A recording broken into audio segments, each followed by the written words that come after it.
Assalamualaikum warahmatullahi wabarakatuh. Selamat pagi, selamat siang, selamat sore, tergantung kapan kamu nonton ini. Yang saya hormati Pak Sabarudin sebagai dosen pembimbing mata kuliah Tata Kelola Informasi, dan yang saya hormati teman-teman sekalian yang berada di kelas ini. Kami akan membahas tentang Information Governance and Privacy and Security Function. Sebelumnya saya akan memperkenalkan anggota kelompok kami. Yang pertama saya Muhammad Ilham Fauzi dan rekan saya Cikoa. Sebelum memasuki materi, akan ada tayangan dari kelompok kami. Selamat menikmati. Controlling and securing content is crucial to your information strategy. That's why OpenText Content Suite is designed for effective information governance. A central archive means no information is isolated on file servers, in email folders, or personal hard disks. Content Suite creates structure and meaningful context with indexing for text, OCR-enabled images, as well as metadata functionality. Logging provides traceability of all events during the entire document lifecycle. Centralized version control eliminates the risk of errors and reduces storage requirements. Records management with automated compliance is built in. Search and reporting helps compile, analyze, and distribute your information. Role-based access with industry-leading security maximizes information value while minimizing risks.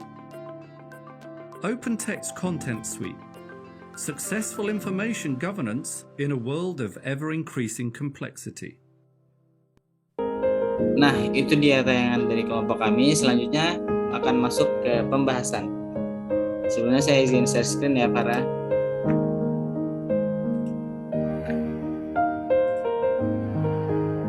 Apakah sudah terlihat, Farah?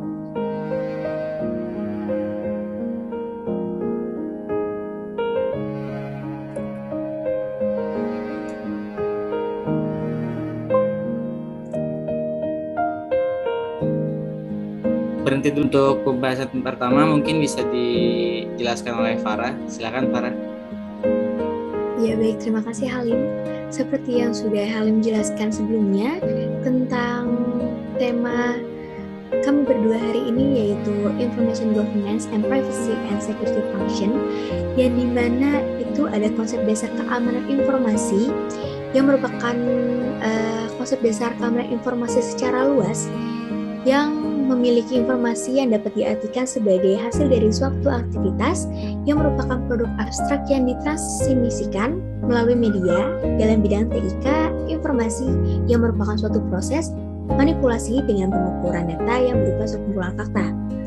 Lalu di dalamnya hal keamanan informasi, yang dimana informasi ini didefinisikan sebagai sebuah aset yang memiliki nilai dan harus dilindungi. Dalam masyarakat pertanian, tanah merupakan sebuah aset yang tertinggi dan negara dengan kualitas dan kuantitas produksi tani terbesar yang memiliki kekuatan bersaing. Oleh sebab itu, dalam masyarakat industri, kekuatan modal menjadi faktor utama dalam persaingan dalam masyarakat berbasis informasi dan pengetahuan seperti sekarang ini. Informasi inilah yang menjadi aset paling berharga dan harus memiliki kemampuan untuk mendapatkan, menganalisis, dan menggunakan informasi untuk meningkatkan aset itu sendiri sehingga bisa bersaing dengan pihak atau negara manapun. Next slide. Akan dibacakan oleh Halim. Waktu dan tempat dipersilakan. Ya, jadi sejalan dengan meningkatnya nilai aset dari sebuah informasi yang sudah dijelaskan sama Farah tadi, tentu saja keinginan seseorang untuk mendapatkan informasi dan mengendalikannya juga meningkat. Terbentuklah kelompok-kelompok untuk mengelola dan menggunakan aset yang berupa informasi tadi untuk berbagai tujuan. Jadi segala daya dan upaya pun dilakukan oleh kelompok-kelompok itu untuk mendapatkan aset informasi yang diinginkan, termasuk dengan cara yang ilegal seperti hacking, pembajakan, penghancuran sistem informasi melalui virus dan sebagainya. Nah, dalam upaya untuk menghadapi usaha-usaha ilegal tersebut, usaha ilegal untuk memperoleh informasi tersebut, lembaga pengelola informasi berusaha untuk melindungi informasi, salah satunya dengan metode 4R yang teman-teman bisa lihat di slide yang pertama ini. Nah, jadi 4R ini singkatan dari yang pertama right information atau informasi yang tepat, kemudian yang kedua itu right people, orang yang tepat, yang ketiga right time, waktu yang tepat, dan yang keempat itu right from atau bentuk yang tepat. Pengaturan lagi. Nah, untuk penjelasan lebih lanjut mengenai 4R ini, yang pertama right information. Jadi apa sih right information itu? Right information merupakan ketepatan dan kelengkapan informasi yang menjamin integritas dari informasi tersebut. Kemudian yang kedua right people. Right people ini informasi hanya tersedia bagi individu yang berhak dan dapat menjamin kerahasiaannya.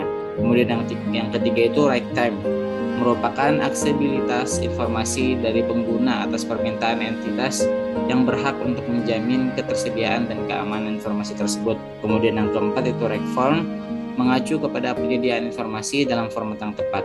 Nah, untuk menjamin keamanan informasi, 4R ini harus digunakan dengan tepat. Artinya kerahasiaan, integritas, dan ketersediaan harus ditinjau ketika menangani informasi.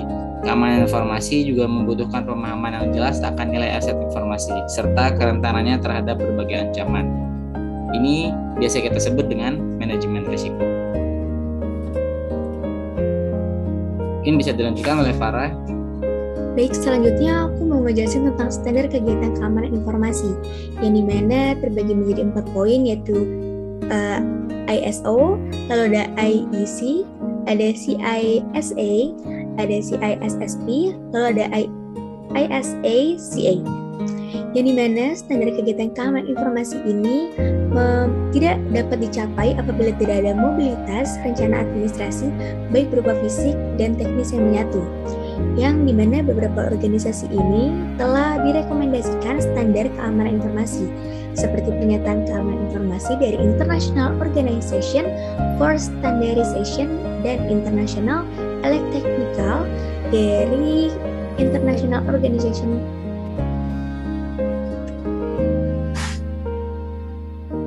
Baik, selanjutnya aku mau ngebahas tentang standar kegiatan keamanan informasi, yang dimana standar keamanan informasi ini tidak ada mobilitas rencana, baik administrasi, fisik, dan teknis yang menyatu.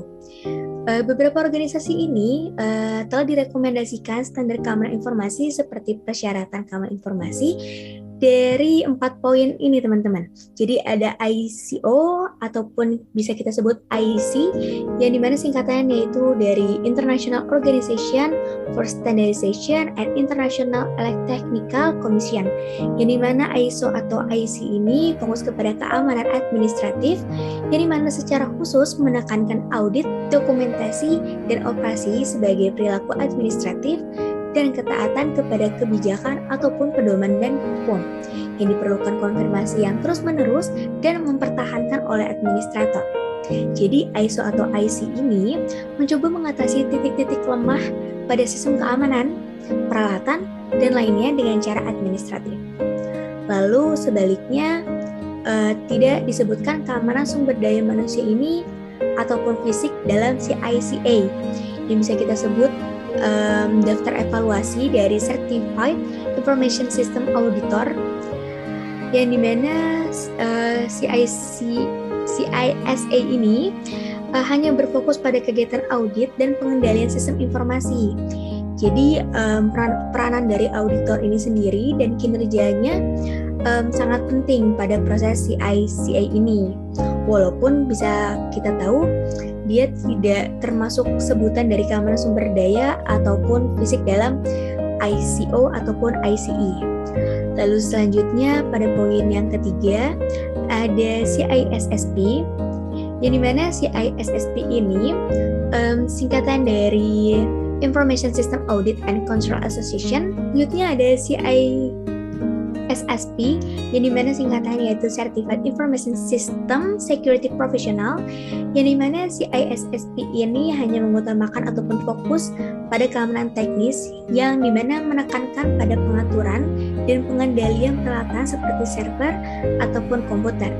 Selanjutnya akan dibahas oleh Halim. Silakan Halim. Ya, terima kasih Pak. Nah, selanjutnya kita akan membahas tentang arah keamanan informasi nih teman-teman. Jadi kemana arah keamanan informasi kita? Dilihat dari semakin maraknya ancaman akan keamanan dan teknologi informasi, maka memerlukan pertahanan yang kuat melalui strategi yang fleksibel agar dapat beradaptasi dengan perubahan lingkungan, kebijakan, dan prosedur yang baik. Pengguna teknologi keamanan tepat dan kewaspadaan yang terus-menerus dapat menjadikan informasi-informasi kita itu menjadi lebih aman dan keamanannya tetap terjaga gitu. Program peningkatan keamanan dapat menyesuaikan dengan tingkat kebutuhan dari tiap organisasi. Jadi program-programnya itu bisa dibuat oleh organisasi tersebut, kebutuhannya apa, terus nanti dicari solusinya apa gitu. Kebijakan program keamanan dapat mengacu kepada standar-standar yang ada. Menjadi satu bagian dengan program keamanan adalah kebijakan dan prosedur yang terdokumentasi serta teknologi yang mendukung implementasi. Untuk yang pertama itu pengamanan administratif. Biasanya itu strategi keamanan informasi menentukan arah semua kegiatan keamanan informasi. Jadi penanganan administratif ini sebagai dasar gitu untuk arah keamanan informasi gitu teman-teman. Kebijakan keamanan informasi itu adalah dokumen rencana tingkat tinggi dari keamanan informasi seluruh organisasi. Kebijakan berisi kerangka kerja untuk membuat keputusan spesifik seperti rencana keamanan fisik dan administratif. Kemudian pengamanan administratif ini juga menjadi pedoman keamanan informasi dan harus ditetapkan sesuai dengan strategi dan kebijakan keamanan informasi tersebut. Kemudian yang kedua yaitu proses dan operasi keamanan informasi. Jadi setelah dibuat program dan kebijakan untuk keamanan informasinya, gimana cara kita untuk menjalankan dan mengimplementasikan program yang udah kita buat itu tadi. Program pendidikan dan pelatihan keamanan informasi terdapat banyak metode untuk meningkatkan tingkat keamanan informasi organisasi. Tetapi pendidikan dan pelatihan adalah kegiatan dasar. Anggota organisasi harus menghargai kebutuhan akan keamanan informasi dan mendapatkan keahlian terkait melalui pendidikan dan pelatihan tersebut. Kemudian yang ketiga, pengamanan dengan teknologi. Jadi setelah kita menentukan dasar, yang pertama tadi dengan membuat program, kemudian yang kedua adalah pelatihan dan pendidikan, dan yang ketiga adalah pengamanan dengan teknologi. Jadi untuk membantu kita meningkatkan tingkat keamanan informasi organisasi tersebut diperlukan teknologi pencegah, melindungi dari penyusup dan ancaman pada tingkat sistem and storage gitu. Teknologi deteksi juga perlu digunakan untuk mendeteksi dan melacak kondisi abnormal dari gangguan dalam jaringan ataupun sistem penting. Kemudian juga diperlukan ada yang namanya teknologi terintegrasi.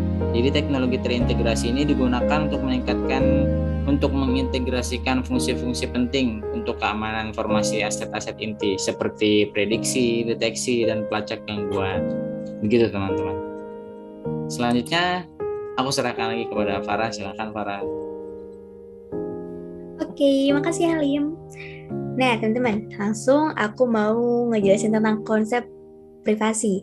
Jadi konsep privasi ini merupakan sebuah informasi pribadi yang merupakan informasi yang berkaitan dengan individu maupun perseorangan yang dapat diidentifikasi ataupun orang yang teridentifikasi.